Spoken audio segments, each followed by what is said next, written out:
You're right, guys, welcome back to another video. I haven't done one like this in a while where I've just talked about my thoughts on Blues, the situation at hand, and like where I think we're gonna go, to be honest. But I think it's nice now and again to just have a little chat about it. Obviously, I want to hear all your comments down below as well. I just want to hear your opinions on it. But yeah, because my opinion does keep changing, and I'm trying to decide like how sort of optimistic to be as well, in a way. There's a few things to get into anyway, but before we do, just want to say a big shout out to our channel sponsors over at OneFootball. Go and check them out if you haven't already. The link is down in the description. It is my favourite football app. They've got everything you need: scores, fixtures, news, social stuff. It's all there in one place. I really like it, so go and check it out and let me know what you thought about that as well.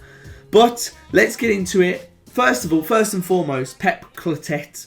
He's still the caretaker manager, which is one thing that does confuse me. If I'm honest, I've never been like fully sold on Pep Clotet, probably just because the way he was brought in, it seemed very Steve Cottrell-esque, and let's be honest, his record isn't amazing. But from what I've seen so far, if I take all of that away, I think he's growing as a manager the way that the Blues players are growing into themselves as well. We have got a very young squad, and I think it's not looking too bad, is it really? I just think we need some sort of clarity on the board's view of him, because as long as he remains the caretaker, head coach or whatever, how are we ever meant to take it seriously that he's our manager, and how are we ever meant to back him to the hill? Because we do, as Blues fans, that's exactly what we do. We get behind our managers. We have disagreements, sure, but not, most of the time when the players are on there, and as long as the coach wants to do well as well, and he understands Blues, then it's fair enough. Part of me also wonders how much of a say Pep has on certain things. No one really knows, and I can't really say. I can't speculate. We don't know how much of a say he has on certain things, because we have heard about stuff such as Dong having an office in the training ground, which gives the impression to me that he wants to have some sort of control over the team in whatever sense. Whether it goes as far to like match day lineups and stuff, I don't know. Anyway, before I start rambling, because I don't really have a plan with this, I just wanted to get how I was feeling off my chest and sort of spark a conversation with you guys down in the comments. What I want to know straight away from you guys is, has Pep Clotet earned more time?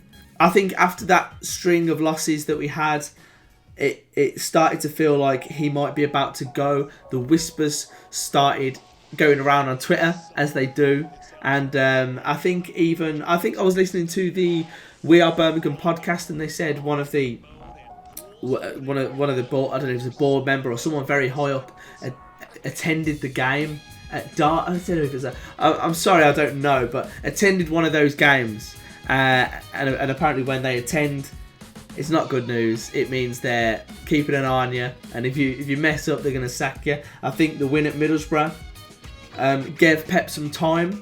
I think the fact that we may have lost at Leeds, but if you look at the performance, there are improvements there, and you can see we probably deserve something from that game.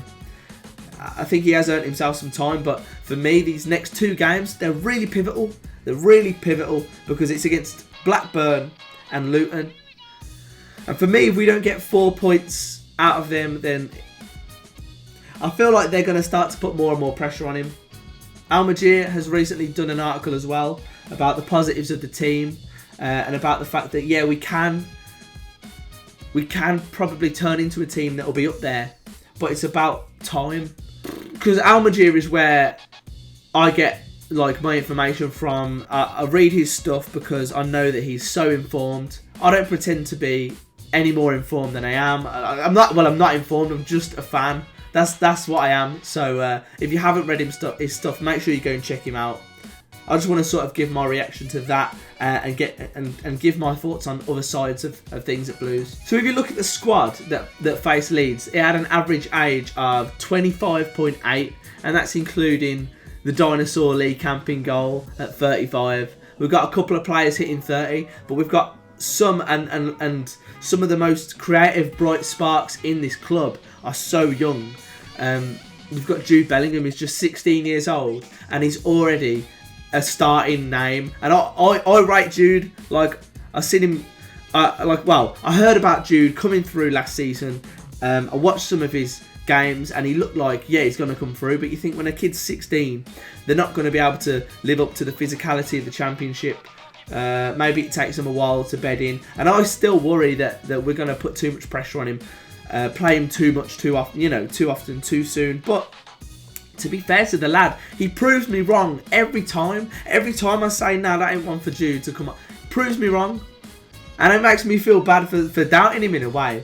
But fair play, if that's Pep's decision, fair play for that, because it does take balls to do that. You know what I mean? Like starting Jude Bellingham in the midfield against Leeds, against Middlesbrough.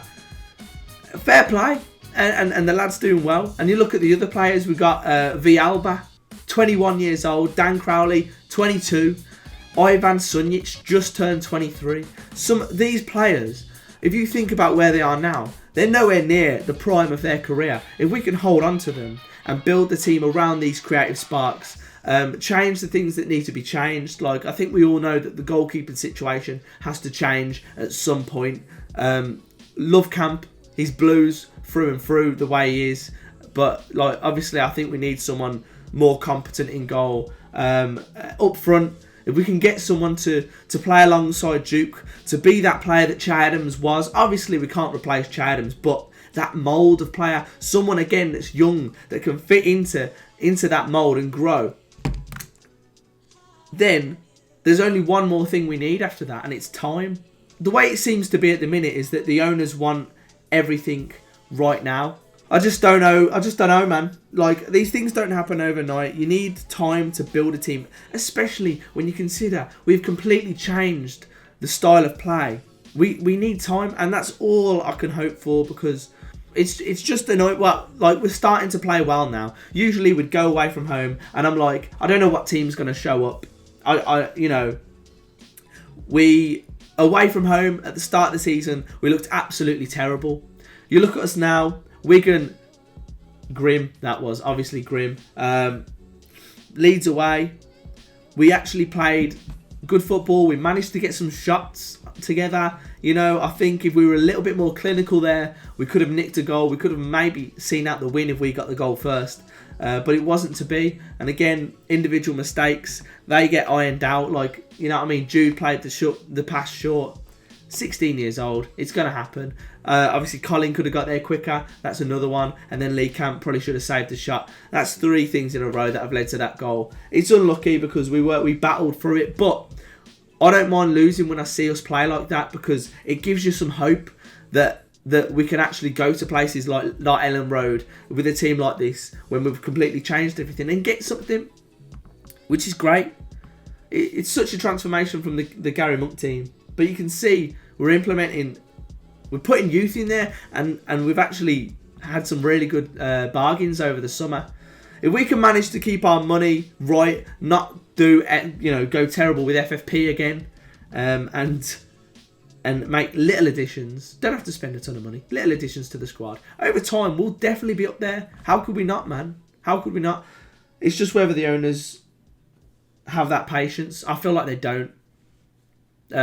I think, again, Almagir, I read an article from him a while back, and they were saying that the aim was promotion this season. I can't quote this, but I think he said the owners were promised top 6 finish this season, and it's like, if that has to be the aim, and if anything below that you're sacked or we've failed, it's just like, football's not a short-term game like that. If we finished 8th, 10th, and we look promising and we look like we're growing and we can add a couple, then you can see the trajectory where it's going to go, like potentially the season after, getting in the playoffs. Like, it's almost unfathomable, like the way the Blues are, because we always just seem to sort of, we're a sort of roller coaster team. We seem to do well, bad, avoid getting relegated 3 times. But yeah, I don't know where I'm going with this. I wanted to get my thoughts. At the end of the day, I think I'm feeling a bit more optimistic about Blues' future now than I did at the moment that Gary Monk was sacked, or at the moment that Pep was was announced, if we can continue to do what we're doing and Pep's given time, then who knows where we can go. Like, I think he's earned it, man. Like, we may have had some luck at the start of the season and stuff, but like I say, I think Pep is also learning. And I personally, I can't be bothered with the constant chopping and changing of everything, man. But one, if you are like, make a decision on him, give him the job if you're gonna. Like, this uncertainty can't be helping the players or anything. I don't know. Make a decision on it, please. And also, like I say, these next 2 games are pivotal. We win both of them, maybe he's being given the job or something. But mate, it's almost November, and he's still the caretaker. Like, it's weird. It's almost like he's the caretaker until we decide to sack him. It's almost like they can foresee that they're going to sack him. That shows how much faith they've got. But my faith is growing.